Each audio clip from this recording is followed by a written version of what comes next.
I'm committed to buying and owning Gaza. As far as us rebuilding it, we may give it to other states in the Middle East to build sections of it. Other people may do it through our auspices.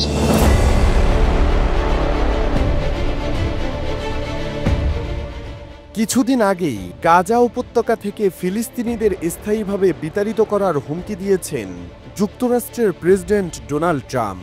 মিত্রের সাথে গলা মিলিয়ে দখলদার ইসরায়েলের প্রধানমন্ত্রী Benjamin Netanyahu ফিলিস্তিনিদের গাজা থেকে Saudi আরবে স্থানান্তরিত করার পরামর্শ দিয়েছেন। ট্রাম্প ও নেতানিয়াহুর এমন বক্তব্যের উপর ক্ষিপ্ত হয়েছে আরব বিশ্বের পরাশক্তি সৌদি আরব। সৌদি আরবের সংবাদ মাধ্যমগুলো নেতানিয়াহু ও ট্রাম্পের বিরুদ্ধে ক্রমান্বয়ে সমালোচনা করে যাচ্ছে।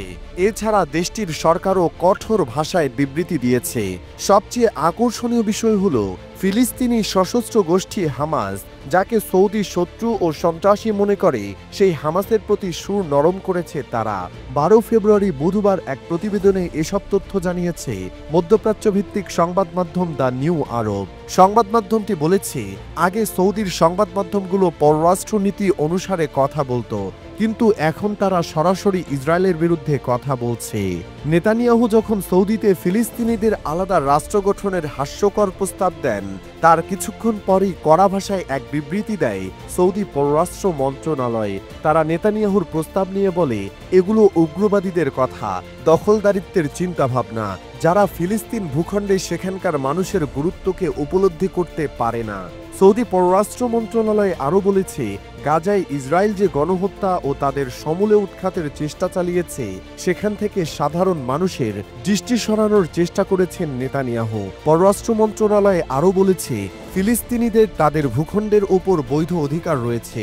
তারা বাইরে থেকে আসেনি বা কোনো অভিবাসী নয়, যাদের ইসরায়েলের ইচ্ছায় উচ্ছেদ করা যাবে।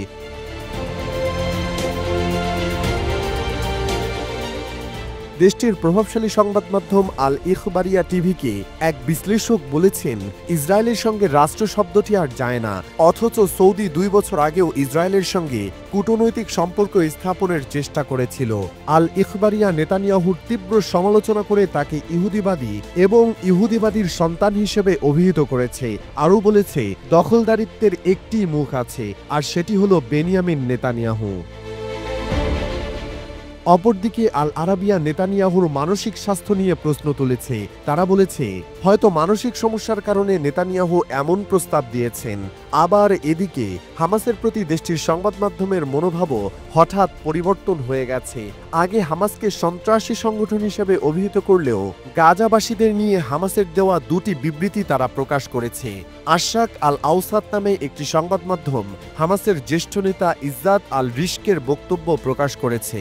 সৌদির লেখক নওয়াফ আল কুদাইমি এটিকে একটি অসাধারণ মুহূর্ত হিসেবে অভিহিত করেছেন। তিনি বলেছেন, সৌদি ইচ্ছে করলে এখন হামাসের সঙ্গে প্রতীকী সম্পর্ক গড়তে পারে। তারা চাইলে এবারের রমজানে হামাসের নেতাদের ওমরাহ করার সুযোগ দিতে পারে।